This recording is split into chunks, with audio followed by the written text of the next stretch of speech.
Olá, meus amigos, sejam todos muito bem-vindos ao canal Politizando. Eu sou o William Jacob. Olha, o Senado mandou um recado nada agradável ao governo eleito, a Lula, a Alckmin, toda a equipe de transição, em relação à PEC. Eu quero explicar para vocês e trazer depoimento de alguns senadores importantes. Quero também trazer aqui uma notícia boa para a equipe de transição. Então aqui não é um canal que fica torcendo para dar errado.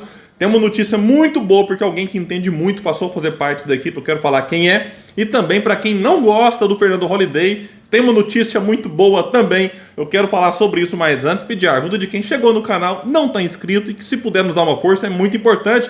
A sua inscrição, assim como like, dislike, comentário e compartilhamento. Deixa aqui embaixo comentário. A gente está sempre lendo alguns aqui, em especial dos membros, que eu consigo filtrar ali quem é membro. O comentário aparece separado para a gente. A partir de R$ 1,99 você pode fortalecer esse nosso trabalho aqui de uma forma mensal, e quando não puder mais é só ir lá e cancelar, tá tudo certo. Pessoal, é o seguinte então, primeira matéria vai dizer aqui o seguinte: eu vou deixar os links no comentário fixo. Às vezes eu falo alguma coisa aqui, como eu falei do Flávio Dino ontem, aí aparece petista, mas você tá plantando essa informação, você tá fazendo a previsão. Olha, pelo amor de Deus, eu deixei o link, eu falei no vídeo, Guilherme Amado, Portal Metrópolis falou isso e aquilo, eu trago uma reflexão a mais. Simples assim. Então tem petista que realmente não sabe lidar muito bem com as críticas, e aí a gente tem que estar aqui explicando algumas coisas e lembrando em relação aos comentários que a gente deixa aqui, aos links no comentário fixo.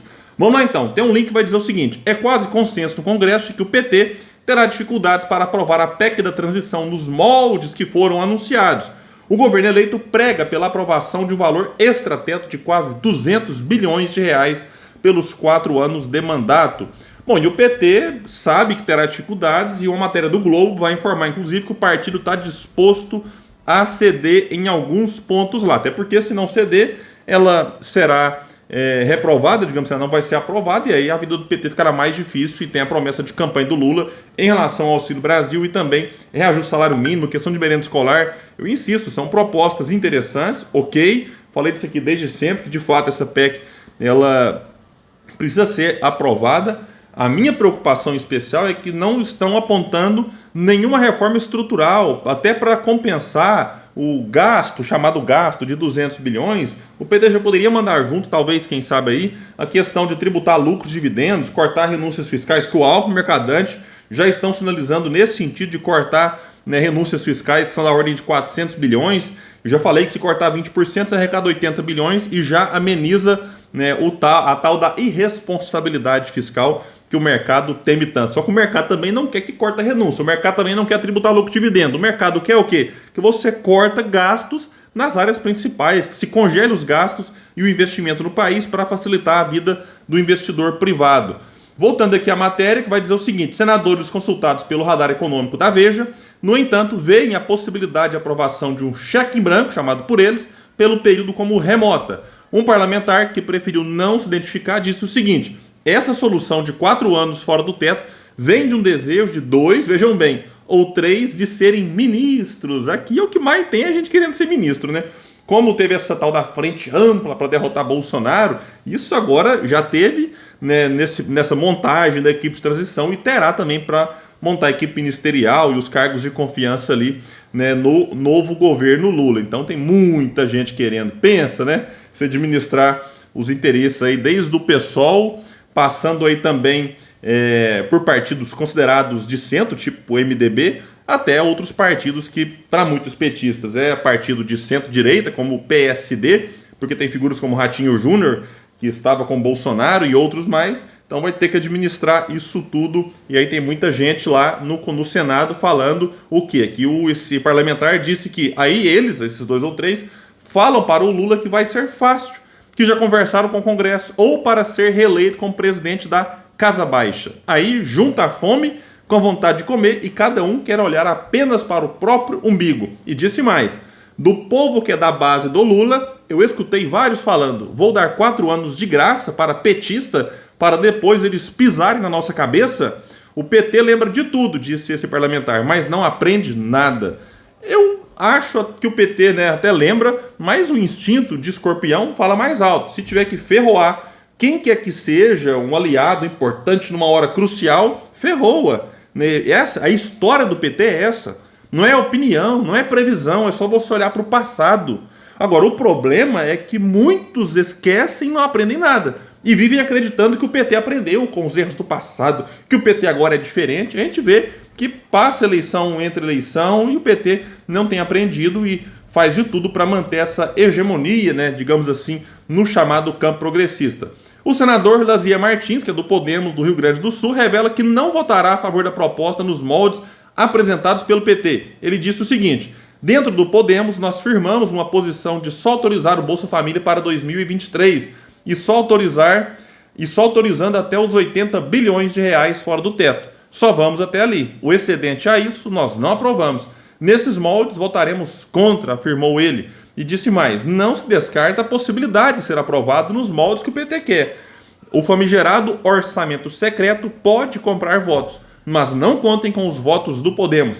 E atualizando uma informação, o Podemos e o PSC, né, vão se fundir num único partido que terá 18 deputados federais e 7 senadores. Então não dá para desconsiderar, né, o que o Lazier Martins, por exemplo, está falando aqui. E, né, continua sobre essa fusão dos partidos, a diminuição deles, o que tem lá as suas vantagens. Vários não ultrapassaram a cláusula de barreira e agora estão buscando, né, se juntar a outros para manter, né, fundo partidário, fundo eleitoral, tempo de televisão, possibilidade de participar de debates nas próximas eleições. Outro que não está nessa matéria, mas que eu fiz um vídeo sobre isso, é o Tasso Gereissati, que disse que não vota a PEC como ela está até este momento. Eu cheguei a explicar aqui, né, algumas discordâncias que o Tasso apresentou em relação à PEC. Não vou insistir nesse assunto aqui nesse vídeo, mas vou deixar o link no comentário fixo. Um vídeo que teve um alcance muito grande aqui no canal. Ele é intitulado Zambelli deverá ser caçada e Damares é caso psiquiátrico. O Tasso tem uma postura muito firme em relação ao comportamento, na minha opinião, lamentável, né, dessas duas. E agora Damares eleita senadora, para a gente ver o fundo do poço que a gente está chegando. E outro senador é o Alessandro Vieira, do PSDB também de Sergipe, que apresentou, diga-se de passagem, um texto alternativo à PEC, engendrada pelo governo, né, disse que não é possível cravar nada, mas eu não vejo chances de aprovação da proposta da forma como ela foi apresentada originalmente.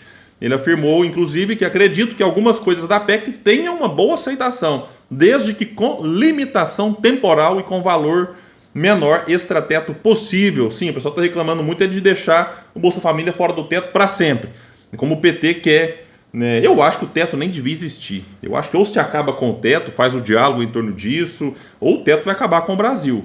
Mas, né, o PT quer o Bolsa Família fora do teto para sempre. Tem muita gente falando, não, vamos o Tasso, por exemplo, vamos deixar um ano fora, aí no próximo ano o PT pensa numa nova forma de, né, ajustar a questão aí, âncora fiscal e não sei lá mais o que.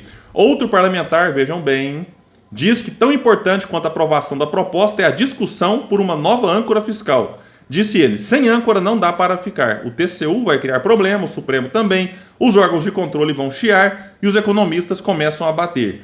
Afirma, e vejam essa frase, essa PEC só serviu para o Lula interromper a lua de mel antes da hora. Isso aqui é grave, porque todo presidente eleito, todos, né, viveram um período chamado lua de mel com o Congresso, por alguns meses, 6 meses, um ano, às vezes até um pouco mais.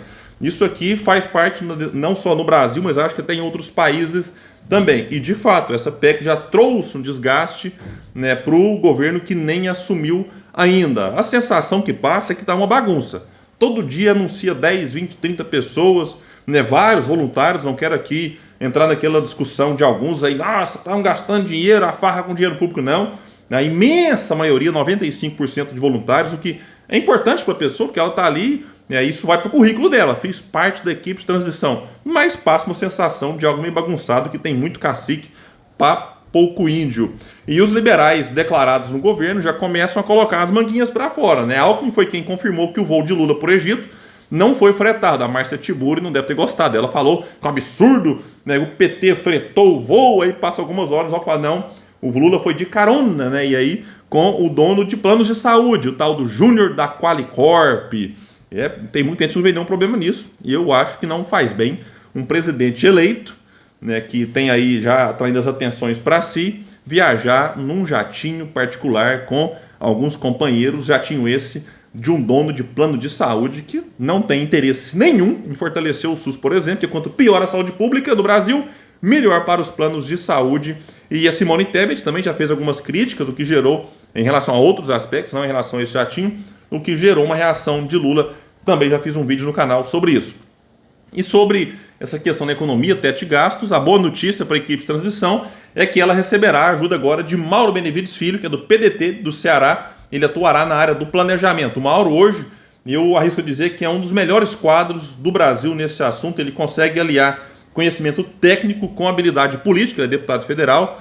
Então é alguém que acho que vai ajudar bastante, claro, desde que ele tenha liberdade para fazer o que deve ser feito e que também que ele seja ouvido, que não adianta alguém como Mauro Benevides estar lá só para ocupar espaço. Se ele não tiver liberdade para fazer o que tem que ser feito e o que ele falar não servir para nada, aí não vai adiantar. E veja bem que o jornal O Povo do Ceará informou o seguinte: número 1 da equipe econômica de Ciro Gomes, Mauro Filho afirma que levará ao grupo propostas como taxação em 15% de lucros e dividendos acima de 10 milhões e transparência nas despesas. E Mauro disse mais: meu teto de gastos aqui no Ceará é em despesa primária corrente, gastos feitos pelo governo e não em investimento. O Brasil já investiu na casa dos 130 bi, hoje estamos em 23 bi. O teto de gastos, do jeito que está aí, só cortou o investimento, não teve impacto nos gastos.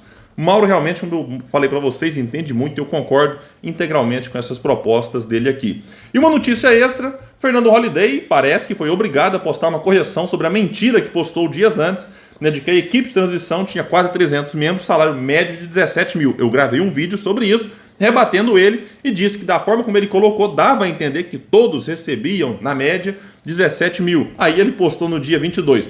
Correção: a maior parte da equipe de transição de Lula é de voluntários, não de remunerados, como havia postado antes. Podia ter colocado como eu menti antes, né, seu Fernando Holliday? Bom, vamos ficar atento. Qualquer novidade realmente importante eu trago para vocês no canal Politizando, um espaço que luta por um Brasil melhor. Valeu, pessoal, até mais.